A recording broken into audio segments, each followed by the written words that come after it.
Hey, welcome back, everyone. We are taking just a few minutes to share a bit of our day with you from yesterday, because we had the opportunity to finally take a ski lesson. We've, committed to the No Cayman on 12K, and but we've been really kind of just winging it, figuring things out for ourselves. Isn't that what we always do, Elizabeth? It really is. Just kind of winging it, figuring it out for ourselves. We felt like things were going well.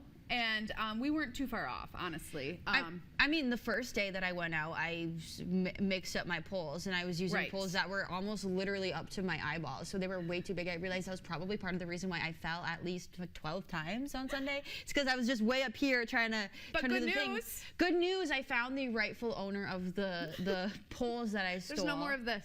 No, and I got my poles back. Yeah. So we had a mix up, but we traded back. I call it a ring of theft. Yes, but it's been cleared. The air has been cleared. I've got the poles back. She got her poles back.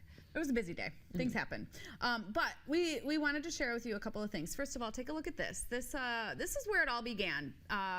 Downwind Sports, Bill Thompson says to us, hey, you know what you should do? You should go cross-country skiing and do the Noki. We were like, okay, sure. So he, gets us ready with all this gear. He shows us the right gear that we need. You see us trying on the shoes there. I mean, he really was great. He took the time to not just, get the gear and size it up for us, but you see him like giving us some instruction there, showing us how to use the poles, how to size the poles.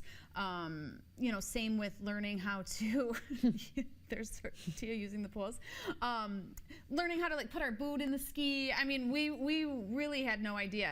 Tia and I, we never had done anything like this before. So, but when all was said and done, we said, okay, how much time do we have to train? We had about 9 days. Yeah, not about 9 days. So thanks, Bill, for that. I got myself some new mittens, but things have been going really well. Proof that you can do. I think I've skied almost every single day since he sized us for our skis. I'm really loving the experience so far. Like, I truly think I'm a skier for life now. Yeah. No, and all it took was just that one little push. Hey, you should do it. And I said, yeah, okay, why not? Yeah. But Bill also thinks we can do anything, which I love. But I mean, we kind of can. Yeah. We're two able-bodied women. There's no reason why we can't be cross-country skiers. It's been great too, because when you're out there on the trails, you do realize the age range. I mean, there's really young people, there's older people, and everyone's using the same trails. Everyone's so friendly. There's different levels, people that are just out there just to move and just take their time. Yeah. And then there's people that are out there to like really work on their speed and their form, and everybody plays really well together. It's nice. My favorite thing so far about cross-country skiing has been just like the intersection of exercise and meditation, the mindfulness. I love that aspect of being out in the woods, the calmness, the scenery, and then the physical movement. It's a beautiful thing to experience. Great. I love it. I would encourage anybody to do it. I mean, if you don't want to go out and buy your gear, it's to get the whole set that can cost over $300. But they offer rentals at the Forestville Trailhead. It's $25 for all of your gear for the day. So if that's something that you've considered, even if you've never done it before, I would honestly recommend just going out and giving it a try. And you don't have to go fast. Just shuffle your feet. You don't even have to really move them a whole lot. Yeah. We took a lesson yesterday. Our instructor, Jennifer Kibala, she said, if you can move forward, if you can propel yourself forward, you can cross-country ski. So I kind of liked that. I was like, oh, we can do that. Yeah. We can move forward. But we wanted to share our experience with her, with you, because it really was a wonderful lesson. She's the president of the Superior Land Ski Club, and she also does some work for the No Cayman. But she, does lessons for adults, for kids, and I just found it to be so helpful. I mean, to have gone out a few times on our own, just trying it out, and then to get an actual lesson, and to have her correct, before it became bad habits, have her correct what we were doing, and to really just show us the proper techniques and the motions was super helpful. I feel like even one lesson, like you don't have to take 6 weeks or commit to a full program. You could, but you don't necessarily have to. Out of just one. Yeah. Right. Take a look at our day yesterday.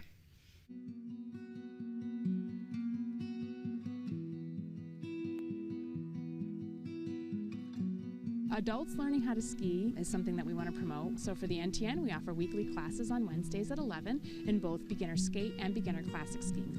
And then for Superior Land Ski Club, we're offering classes for adults, parents of ski cats. So Sundays, we have 136 ski cats, kids who come out and learn how to ski in elementary school. And we offer to their parents that they could also learn how to ski. That way we get families out on trails. I feel like if you were just to come out on your own, you'd get down the trail. But if you know where to hold your arms and how to shift your weight, the glide that you're going to get off of a ski is going to be so much better, and you're going to use less energy, which means you can go farther. Balance is so huge in Nordic skiing, and so if you don't have a lot of it, you just have to get used to it.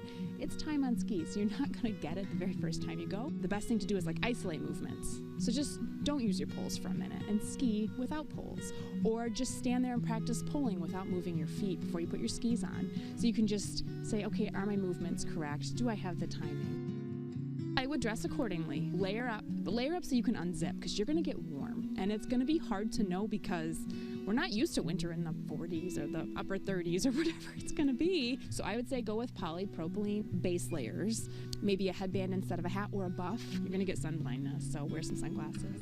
And I would go with thinner gloves. If you take your gloves completely off, you might run the risk of getting blisters from the straps.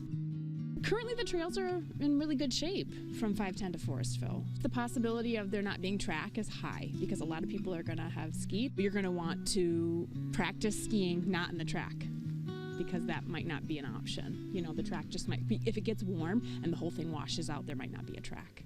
If you know how to get back up from falling, that's huge. And it's just good to feel comfortable balancing an uneven terrain. That's going to get uneven. Nordic skiing to me is such a great thing to do because it's so minimally impacting on your body. So you can do it well into your 70s and 80s, and that's why I love promoting Nordic skiing. Going through the woods on skis is one of the greatest things in the world. The ski community is so nice. Everyone out here is happy. It's a way to get sunshine. What a beautiful day. Who wouldn't want to be a part of that?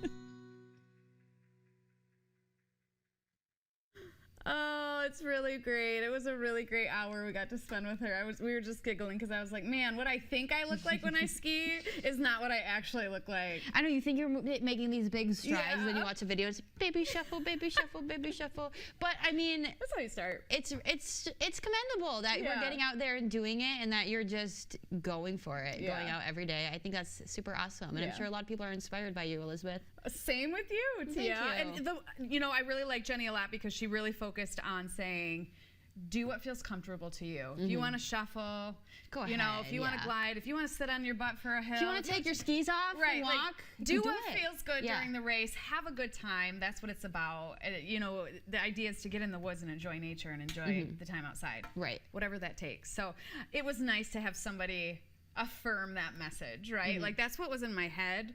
But there was also this part of me that's like, no, we got to go out there and compete and be rigid, and Yeah. it's like, no, We can have we'll fun be and enjoy just it. fine. So Yeah. anyway, tomorrow we have a whole episode on cross country skiing. If you're not sick of it yet, I might be. I'm just kidding. no. But we're gonna get another lesson on air, and we're gonna learn a little bit about nutrition. Yes, and injury prevention. Yes, super important things. So it'll be a really informative show. But we want to continue today's episode on the police and firefighters ball and the fund, and we're going to be talking with some of the recipients of the fund and of the money that they've raised over the 6 years that they've been doing this event. So we'll do that when we come back.